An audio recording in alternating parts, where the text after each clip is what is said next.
I was given a stick for a measuring rod and told, "Get up and measure God's temple and altar and everyone worshiping in it. Exclude the outside court. Don't measure it. It's been handed over to non-Jewish outsiders. They'll desecrate the holy city for 42 months. Meanwhile, I'll provide my 2 witnesses, dressed in sackcloth. They'll prophesy for 1,260 days.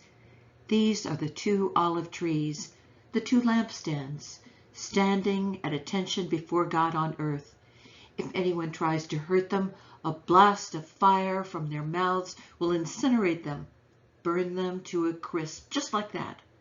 They'll have power to seal the sky so that it doesn't rain for the time of their prophesying, power to turn rivers and springs to blood, power to hit earth with any and every disaster as often as they want. When they've completed their witness, the beast from the abyss will emerge and fight them, conquer and kill them, leaving their corpses exposed on the street of the great city, spiritually called Sodom and Egypt, the same city where their master was crucified. For 3.5 days they'll be there, exposed, prevented from getting a decent burial, stared at by the curious from all over the world. Those people will cheer at the spectacle, shouting, "Good riddance," and calling for a celebration. For those 2 prophets pricked the conscience of all the people on earth, made it impossible for them to enjoy their sins. Then, after 3.5 days, the living Spirit of God will enter them. They're on their feet. And all those gloating spectators will be scared to death. I heard a strong voice out of heaven calling, "Come up here." And up they went to heaven, wrapped in a cloud, their enemies watching it all. At that moment, there was a gigantic earthquake.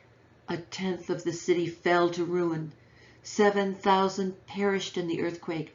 The rest frightened to the core of their being, frightened into giving honor to the God of heaven. The 2nd doom is past, the 3rd doom coming right on its heels. The 7th angel trumpeted.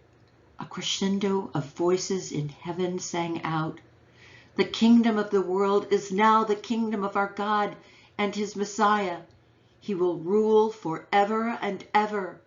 The 24 elders seated before God on their thrones fell to their knees, worshipped and sang, "We thank you, O God, sovereign, strong, who is and who was.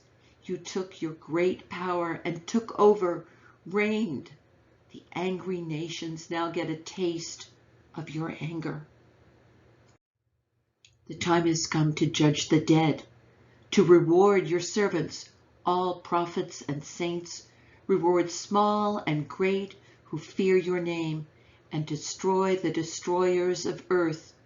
The doors of God's temple in heaven flew open, and the ark of his covenant was clearly seen, surrounded by flashes of lightning, loud shouts, pearls of thunder, an earthquake, and a fierce hailstorm.